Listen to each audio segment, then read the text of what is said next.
May mga batang 90s pa dito? Kamusta kayo? Kamusta tayo? At least sa totoo lang tayo may pinakamasayang kabataan. Tayo yung mga kabataan na napakababaw ng kaligayahan. Tayo yung mga batang batak sa karawan kahit napagalitan ng magulang, okay lang basta makipaglaro sa mga kaibigan. Hindi natin alam kung ano yung teknolohiya.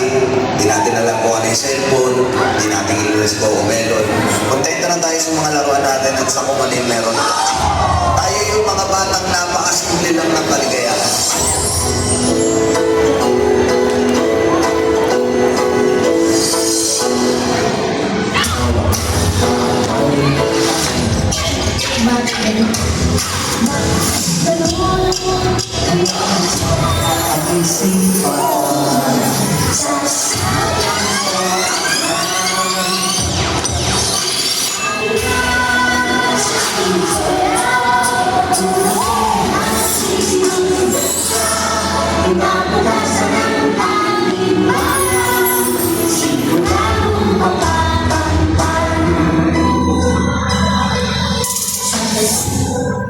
Nay, paglaki ko, gusto ko po magligo.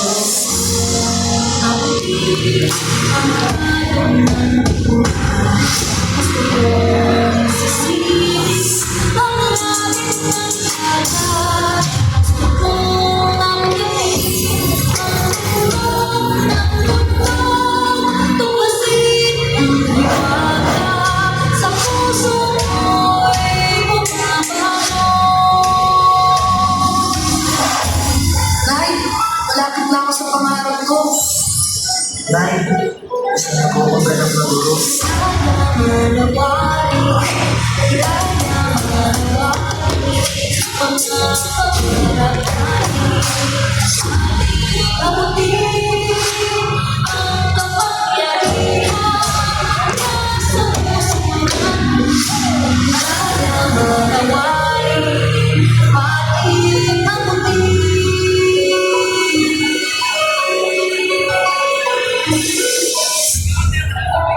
Ibigyan ka ng pagkakataon na makausap ng batang ikaw.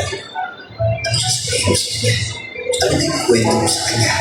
Ako, bibigyan ako ng pagkakataon na makausap ng batang ako. Gusto ko lang sabihin sa kanya na dadating yung time dyan sa oras mo na yan, ay babagsak yung mundo. Itaparamdam sa iyo na hanggang saan mo talaga kaya. Susunod ka. So, kung nakakatuwa ang puso niya, alam mo yun sa puso ng sumunod. Sobrang sakit. Sobrang nakakapagod. Gusto mo sabihin sa akin.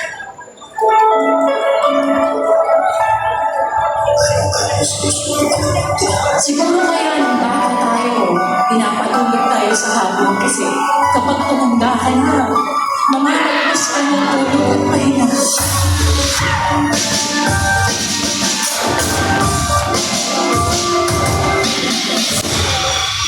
Para sa batang ako, kung ganyan mo, walang sinabing mundo.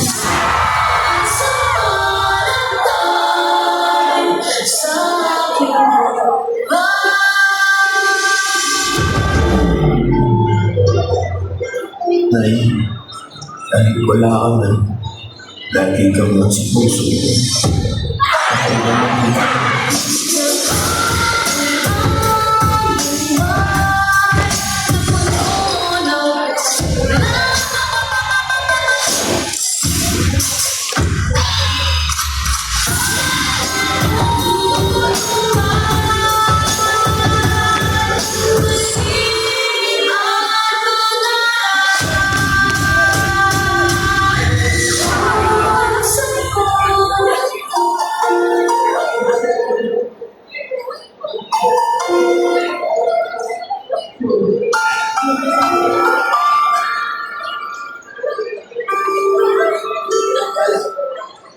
Isang malaking pagpagaling ikaw ng Diyos sa aming lahat.